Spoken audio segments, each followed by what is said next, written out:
đây là quán bún mẹ kéo à? Đúng rồi, đúng rồi. Không có hiệu, không có bằng hiệu. À.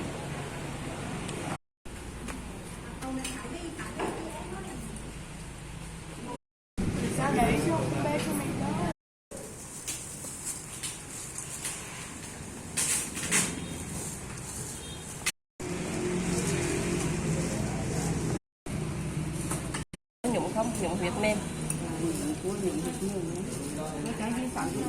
Đây.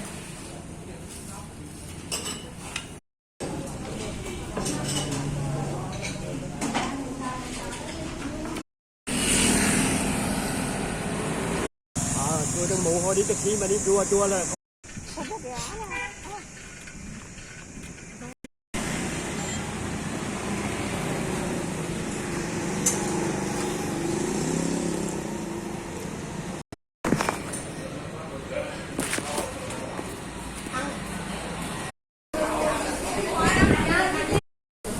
Chưa có một con mẹ quay rồi.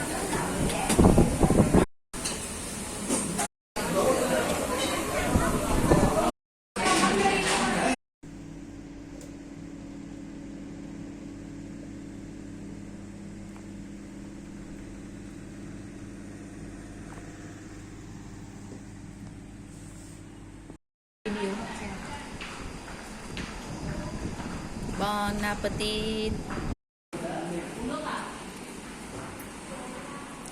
There are many kind of rice cake. Yeah. Really beautiful.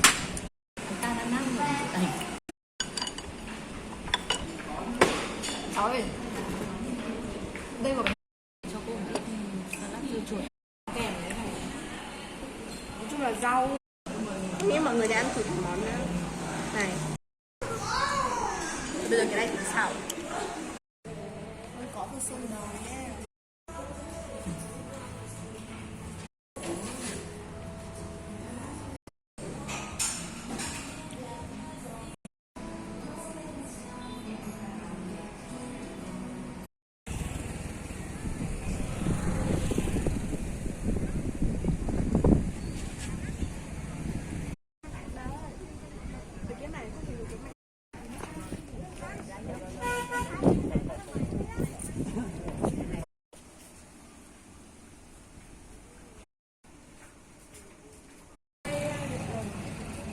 Chống lắm, rất đường.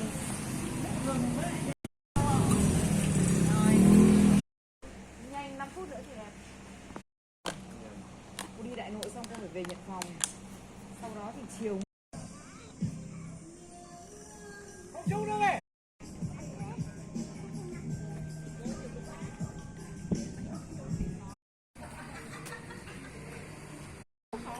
Hello. Lấy cái này còn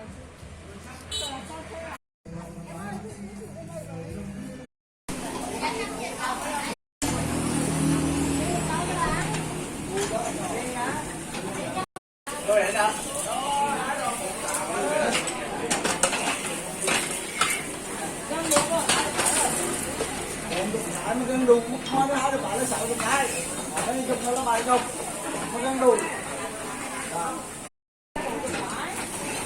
yeah.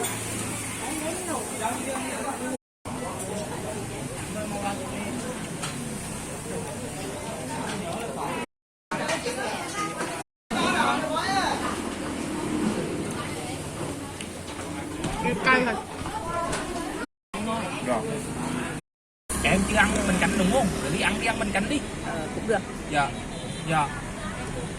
À cũng không thích lắm hả? Bún mắm nêm. Hủ tiếu. Hủ tiếu thì ngoài đời có. Dạ. Khó thế. Đây ở trên này. Hay là mẹ ăn bánh mì? Bánh mì à? Chưa không, đang bảo cho bà ăn bánh mì. Bánh mì thì có bên kia ăn ngon hơn. Cơm hến thì nó có gì con? Hàu Dạ, nướng. cơm với hến với rau.